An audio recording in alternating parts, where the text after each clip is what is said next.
Junior ఎన్టీఆర్కి ఓ ప్రమాదం తప్పింది. తొక్కిసలాటలో ఒక్కసారిగా అభిమానులంతా కూడా కింద పడిపోయారు. ఆయన అక్కడ ఒక హాస్పిటల్ ఓపెనింగ్కి వెళ్ళారు. సో బెంగళూరులోని ఓ హాస్పిటల్ ఓపెనింగ్కి వెళ్ళిన ఎన్టీఆర్ అక్కడికి అభిమానులు చాలా పెద్ద స్థాయిలో చేరుకున్నారు. బెంగళూరులో ఆ హాస్పిటల్ ఓపెనింగ్ చుట్టుపక్కల పరిసర ప్రాంతాల మొత్తం కూడా పెద్ద ఎత్తున ఆయన ఫ్యాన్స్ అక్కడికి చేరుకున్నారు. అయితే మల్టీ స్పెషాలిటీ ఆసుపత్రి ఇనాగ్రేషన్లో భాగంగా ఎన్టీఆర్ అక్కడికి వెళ్తే ఆయన అభిమానులు ఒక్కసారిగా లోపలికి తోసుకొచ్చారు. లోపలికి తోసుకొచ్చిన క్రమంలో అక్కడున్న ఎస్కలేటర్ పై పడిపోయారు. ఎస్కలేటర్ పూర్తిగా కుప్పకూలిపోయింది. సో ఎస్కలేటర్ సైడ్ వాల్స్ ఉంటాయి చూసారా, ఆ వాల్స్ మొత్తం కూడా కుప్పకూలిపోయాయి. సో అక్కడే పక్కన ఆ సర్కిల్లో మీరు చూస్తున్నారు, ఎన్టీఆర్ అక్కడే ఉన్నారు.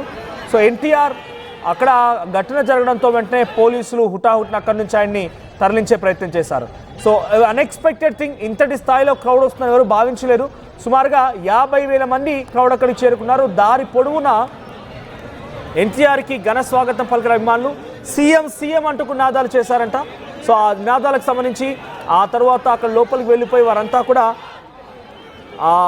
ఎన్టీఆర్ని కలవడానికి, ఎన్టీఆర్కి షేక్ హ్యాండ్ ఇవ్వడానికి, ఎన్టీఆర్తో సెల్ఫీ దివ్వడానికి వెళ్తూ ఉన్న క్రమంలో ఒక్కసారి ఇక్కడ తొక్కిసలాట జరిగింది. తొక్కిసలాట్లో ఎస్కలేటర్ అప్పుడే కొత్తగా ఏర్పాటు చేసిన ఆసుపత్రి అది.